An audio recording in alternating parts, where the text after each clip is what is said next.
Hello and welcome back to another Football Daily Top 10. Today it's 10 reasons to hate the self-proclaimed only team in London, Arsenal.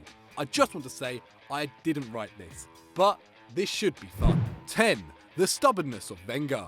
Once seen as a visionary coach who won 3 league titles and 4 FA Cups in his first 9 years at Arsenal, Arsène Wenger has slowly become the laughingstock of English football. A one-time revolutionary, Wenger's standing is now in terminal decline, as a new breed of coach such as Guardiola, Klopp and Pochettino overtake the 68-year-old. Having been in sole charge of all football decisions at the club, scouting, transfers and training, Wenger finally accepted a lessening of control in the summer of 2017, as Arsenal appointed a director of football and Sven Mislintat as chief scout. If you don't cede any control in an organisation, you have to accept sole blame. Arsenal's 9-year spell without a trophy, which finally ended with the FA Cup in 2014, was caused by Wenger's mismanagement of the transfer market, refusal to adapt and loyalty to certain players. During that 9-year trophyless spell, Wenger saw £301 million worth of talent leave, including Vieira, Henry, Fabregas, Nasri and Van Persie, and spent £304 million on the likes of Squillaci, Andre Santos and Gervinho. Enough said. 9. Stan Kroenke. Stan Kroenke, worth over £5.7 billion, holds the unique position of being despised on both sides of the Atlantic. The American entrepreneur holds a majority stake in 5 American sports teams, and crucially, Arsenal. Kroenke recently moved his American football team, the Rams, from St. Louis, their home for 20 years, to Los Angeles, a bigger, more glamorous city purely for commercial reasons, and lied about it to the fans. This sums him up, a senseless, money-hungry dictator who puts the club's bottom line ahead of fan content and winning. Since becoming Arsenal's majority shareholder in April 2011, Kroenke has given one media interview, earning him the nickname Silent Stan. This bizarre ownership style seems like a cowardly attempt to not accept responsibility for the team's failing. And make no mistake about it, the team is failing. Since Kroenke's takeover, Arsenal haven't progressed past the Champions League last 16 and have only finished within 10 points of the champions on one occasion. In the last 2 years, they have been 10 and 18 points adrift. This year, 27. Kroenke's absent aloof attitude sums up everything that is wrong with modern football ownership. 8. The Emirates. What makes all this underachievement so hilarious to opposition fans is that the Arsenal faithful have to endure it in the soulless corporate and overpriced amphitheatre that is the Emirates. Opened in 2006 at a cost of over £300 million, many Arsenal fans realised that moving from their home of 93 years, the 38,000-seater Highbury, was necessary to progress. This raised their matchday revenue by £52 million in the 10 years after their move. But this wasn't just caused by increasing the attendance. Arsenal have raised their ticket prices year on year, and in 2017, their most expensive cost £97. The £260 million loan, finally paid off in 2014, meant Arsenal simultaneously lost their big stars and failed to compete in the transfer market. Between 2006 and 2014, Arsenal bought only one player, Özil, for over £30 million, compared to Liverpool's 2, Chelsea and City's 4, and United's 5. 7. The biggest team in North London. Everyone looks forward to the North London derby. The games are always hotly contested and normally action-packed, with an average of 3.2 goals per derby since 2010. For years, Arsenal lauded their superiority over Spurs, celebrating the infamous St Totteringham's Day 21 years in a row. However, since 2014, Arsenal have only beaten Spurs once in 8 league attempts, and Tottenham are currently 10 points ahead. But whatever Arsenal's fickle fans might say about there being only one team in North London, they aren't actually even from there. In 1913, with the club's finances in a perilous state, owner Henry Norris moved the club from their Plumstead home in South London to Highbury. The protests by residents and fans of Tottenham and Clapton Orient were ignored and a hatred was born. This intensified in 1919, when Arsenal were controversially voted into the First Division at the expense of Tottenham, despite only finishing 6th in the Second Division the year before. Arsenal remained the only side never to earn the right to play in the top division, a league they have been in ever since. 6. Ruining players. It's fair to say that Arsenal don't have the best record of developing talent in recent years. It's actually quite hard to name a player that has improved there. Players such as Bellerin showed promise before stagnating, whilst others such as World Cup winner Mustafi came with big reputations, but ended up as a nationwide figure of disgrace. A case in point is Debuchy. Signed in 2014 from Newcastle for £12 million, he was never a regular starter. But the Frenchman claims that Man United tried to sign him in 2016, but Wenger refused to sell to a rival, for once. That's fine if you're going to use him, but Debuchy only played 8 more games for the Gunners.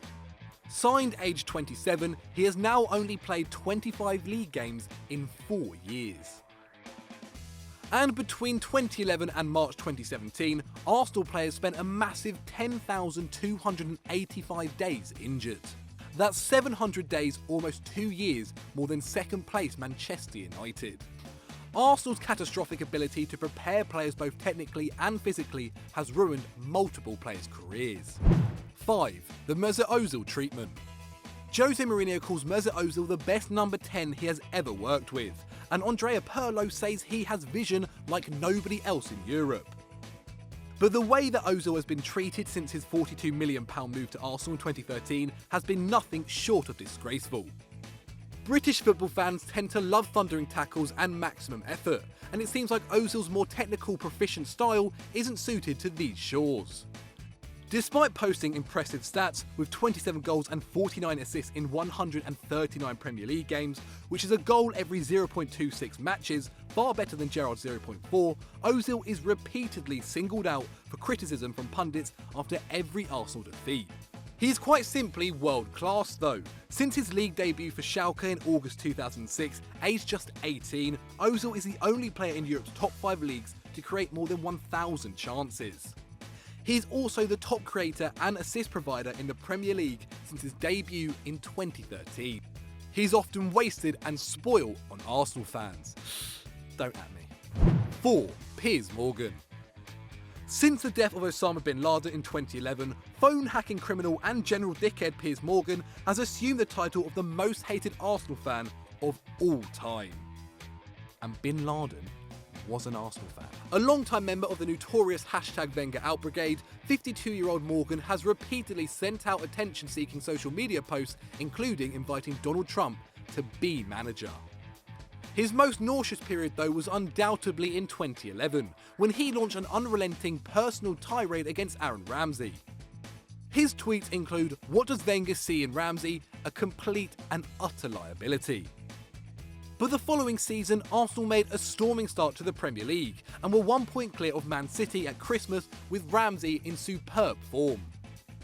Spineless hypocrite Morgan then tweeted, "Last year I put sustained pressure on Ramsey and Wenger and now we see the results. Yeah, it was all down to you, mate." Ramsey finished the season with 16 goals in 34 appearances, and Morgan was shown to be what he is. A petty fan with no patience, no real love, and no middle ground between unbelievable smugness or outrage. You know what I say? #Piers out. 3. Invincible's arrogance.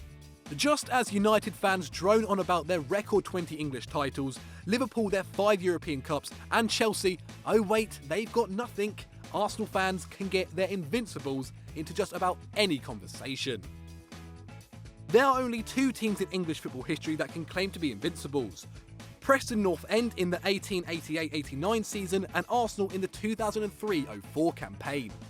But whereas Preston won the Football League and lifted the FA Cup without conceding a single goal, Arsenal lost in the FA Cup semi-finals to United, the semi-finals of the League Cup to Middlesbrough, and Chelsea in the Champions League last 8. An exceptional team containing the likes of Adams, Vieira, Pires, Bergkamp and Henry, their achievement of going unbeaten in the league, particularly one as competitive as the Premier League, is a stunning feat, but it has without doubt been overhyped over time. In the 13 years since, 3 teams have finished with more points, 8 teams have scored more goals, 4 have had a better defence, and every champion bar 2 have won more games. Their achievement was remarkable, but their performances were unexceptional. 2. #Wenger out. The reasons to want Arsenal to step aside are clear and understandable, but what isn't forgivable is the way a small minority of Arsenal fans have treated their manager in the last few years. The movement has taken on a particularly unpleasant personal nature, with banners being flown over the stadium which his team's consistent top 4 finishes helped finance. One unpleasant incident happened after a 3-2 defeat to Stoke in December 2014. A group of idiots waited at the train station and proceeded to hurl abuse at the players and Wenger, one screaming in his face, "Get the f*** out of our club." What has also become clear is that the embarrassing Wenger out crew couldn't organise a piss-up in a brewery, with a handful of fans turning up for their February 2018 protest march before their game against Everton.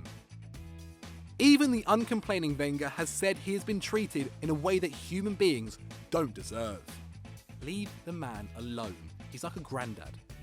Let him be. 1. ArsenalFan TV. ArsenalFan TV have revolutionised football punditry. Simple as. Social media has spread the power of opinion and taken it outside the suit in the studio to the man on the street. No one disputes that ArsenalFan TV, which has had no shortage of success with 15 videos getting over 1 million views on YouTube, is entertaining. Sticking a microphone in front of a fan with a lifelong unbindable relationship with their team, with an added mix of beer, travel and despair, is without doubt funny. They represent a cross-section of every football club: the optimists, the pessimists, the complainers and the downright delusionals. But as Bellerin said this year, their success is fed off a failure. How can that be a fan? There is something quite twisted about monetising the frustrations of fans. Fans such as Claude, who sacrificed his marriage for the club, and in an effort to remain relevant and entertaining, constantly bumping out hate-filled speech that then pollutes the beautiful game. Well done! You've finished the video. For some more great content, click right here, you dirty dogs, and as ever, don't forget to like and subscribe. I mean it.